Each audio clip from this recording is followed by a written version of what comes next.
ഞാൻ രാവിലെ ഡ്യൂട്ടിക്ക് പോകുന്ന സമയത്ത് ഒരു 40-45 അതിനേക്കാൾ പ്രായമുള്ള കുറേ ചേട്ടന്മാർ അത്യാവശ്യം നല്ല സ്പീഡിൽ കൈയൊക്കെ വീശി നല്ല സ്പീഡിൽ നടന്നു പോകുന്ന കാണാം. നമുക്ക് നടത്തം മാത്രമാണോ നമ്മുടെ ശരീരത്തിൽ വേണ്ടത്? നമുക്ക് നോക്കാം.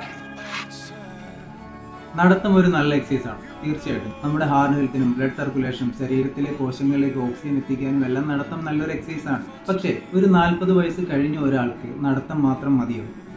ഒരു 30 വയസ്സ് കഴിഞ്ഞാൽ നമ്മുടെ ശരീരത്തിലെ മസിൽ മാസും ബോൺ ഡെൻസിറ്റിയും പതിയെ കുറഞ്ഞു തുടങ്ങും. അതിൻ്റെ ഫലമായിട്ടൊരു 50-60 വയസ്സൊക്കെ ആകുമ്പോഴത്തേക്കും പലർക്കും കുനിഞ്ഞിട്ട് നിവരാനൊരു ബുദ്ധിമുട്ടുണ്ടാവും. അതുപോലെ തന്നെ കസേരയിൽ ഇരുന്നിട്ട് എഴുന്നേൽക്കാൻ പറ്റത്തില്ല, ബാലൻസ് നഷ്ടപ്പെടുക, വീഴാൻ വേണ്ടി പോവുക, ഇങ്ങനെയുള്ള പ്രശ്നങ്ങളൊക്കെ നമ്മൾ ഫേസ് ചെയ്യേണ്ടി വരും.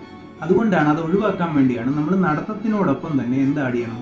വെയിറ്റ് ട്രെയിനിങ് കൂടെ ആഡ് ചെയ്യണം. പ്രത്യേകിച്ച് കാലുകളുടെ മസിൽസുകൾ, calf muscles, thighs muscles, glutes muscles, ഈ മസിൽസുകളൊക്കെ അത്യാവശ്യം നല്ല ശക്തിയാക്കി വെച്ചാൽ ഒരു പ്രായമാകുമ്പോൾ നമുക്ക് ഫ്രീ ആയിട്ട് നടക്കാൻ പറ്റും, പടികൾ കയറാൻ പറ്റും, എഴുന്നേൽക്കാൻ പറ്റും, ദിവസമുള്ള കാര്യങ്ങൾക്കൊക്കെ നമുക്ക് ആക്റ്റീവായിട്ട് നിൽക്കാൻ പറ്റും.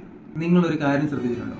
പല സിനിമാ താരങ്ങളും സെലിബ്രിറ്റീസും പ്രായമായിട്ടും ഇന്നും എനർജിയോടെ നടക്കുന്നതും നിവർന്ന് നടക്കുന്നതും ആക്റ്റീവായിട്ടിരിക്കുന്നതും എന്തുകൊണ്ടാണ്? അതിന് പിന്നിൽ റെഗുലറായിട്ട് വെയിറ്റ് ട്രെയിനിങ് ചെയ്യുക, നല്ല ന്യൂട്രീഷൻ, ശരിയായിട്ടുള്ള റിക്കവറി, ഇതെല്ലാമാണ് അതിന് പിന്നിലെ കാരണങ്ങൾ.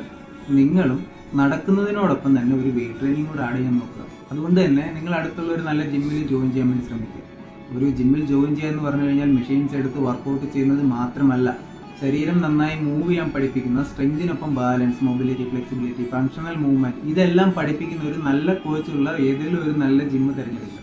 രാവിലെ നടക്കുന്ന ചേട്ടന്മാരോട് നിങ്ങൾ രാവിലെ നടക്കുന്നതിലൊന്നും തെറ്റില്ല. നടക്കുന്നതിനോടൊപ്പം നിങ്ങൾ ഒരു വെയിറ്റ് ട്രെയിനിങ് കൂടെ ആഡ് ചെയ്യുക. നമ്മൾക്ക് പ്രായമാണാവുന്നത്. പ്രായമാകുമ്പോൾ ലോസ് ആയിക്കൊണ്ടിരിക്കുന്ന മസിൽസുകളെ സ്ട്രെങ്ത് കൂട്ടിക്കൊണ്ടുവരും. കുറഞ്ഞുകൊണ്ടിരിക്കുന്ന ബോൺ ഡെൻസിറ്റിയൊക്കെ തിരിച്ച് കൊണ്ടുവരാൻ വേണ്ടി ശ്രമിക്കുക. അതിന് വെയിറ്റ് ട്രെയിനിങ് ആണ് ഏറ്റവും നല്ലത്. Okay, by.